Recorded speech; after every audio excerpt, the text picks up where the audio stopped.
Hi friends, welcome to sivagamiskitchen. இன்னைக்கு evening snacks குழந்தைங்களுக்கு பிடிச்ச மாதிரி செய்ய போகிறோம். கடையில் வாங்குறத விட மொறுமொறுன்னு வெங்காய பக்கோடா வீட்லேயே எப்படி செய்யலான்னு பார்க்கலாம் வாங்க.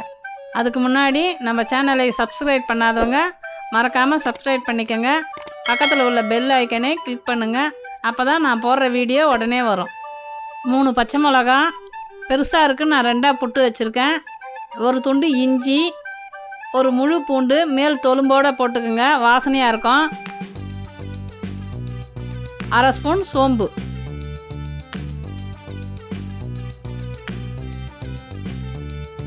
தண்ணி ஊற்றாமல் கொரன்னு மிக்சியில் அரைச்சி எடுத்துக்கோங்க.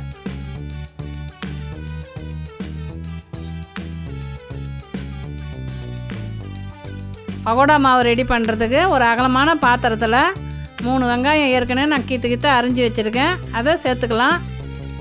ஒரு 3 கொத்து கருவேப்பிலை பொடியாக கட் பண்ணி சேர்த்துக்கலாம்.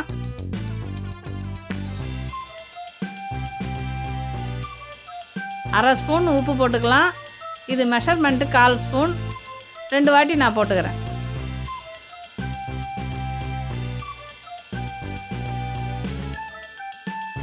நம்ம அரைச்சி வச்சுக்கிற இஞ்சி பூண்டு பேஸ்ட்டை இதில் ஃபுல்லாக போட்டுக்கலாம்.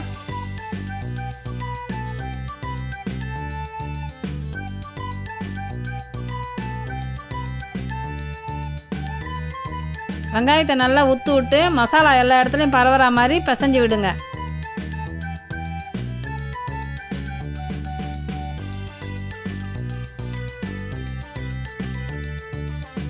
அரிசி மாவு 1/2 கப்,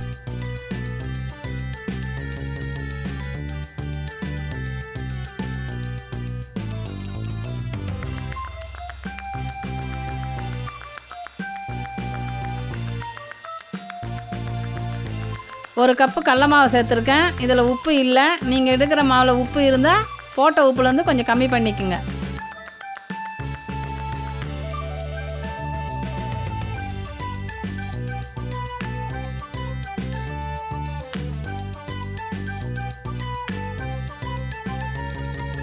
தண்ணி நிறைய சேர்க்கக்கூடாது, லைட்டாக தெளித்து அப்படியே பிசைஞ்சு வைங்க.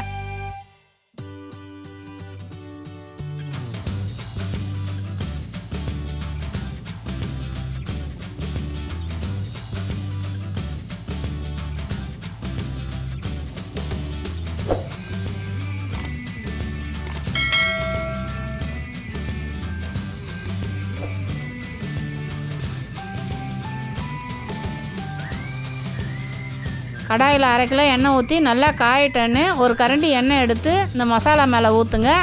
மொறுன்னு பக்கோடா வரும். எண்ணெய் சேர்த்ததுக்கப்புறம் வெங்காயத்து மேலே மாவு சேரலைன்னா இன்னும் கொஞ்சம் மாவு போட்டு பிசைங்க. நல்லா எண்ணெய் காயிட்டன்னு நம்ம பிசைஞ்சு வச்சுக்கிற மாவை நல்லா உதிரியாக ஊற்று விடுங்க. நல்லா செவக்கட்டான்னு மொறுன்னு வந்தோடனே எடுங்க. சுவையான வெங்காய பக்கோடா ரெடி. இது டீ காஃபியாக கூட சூப்பராக இருக்கும். இதை ஒரு வாட்டினா செஞ்சு பார்த்துட்டு வீட்டில் எப்படி வந்திருக்குன்னு வீடியோ கீழே கமெண்ட் பண்ணுங்கள். இந்த வீடியோ பிடிச்சிருந்தா லைக் பண்ணுங்கள், கமெண்ட் பண்ணுங்கள், ஃப்ரெண்ட்ஸ் அண்ட் ஃபேமிலிக்கு ஷேர் பண்ணுங்கள். மீண்டும் உங்களை அடுத்த வீடியோவில் சந்திக்கிறேன். நன்றி, வணக்கம்.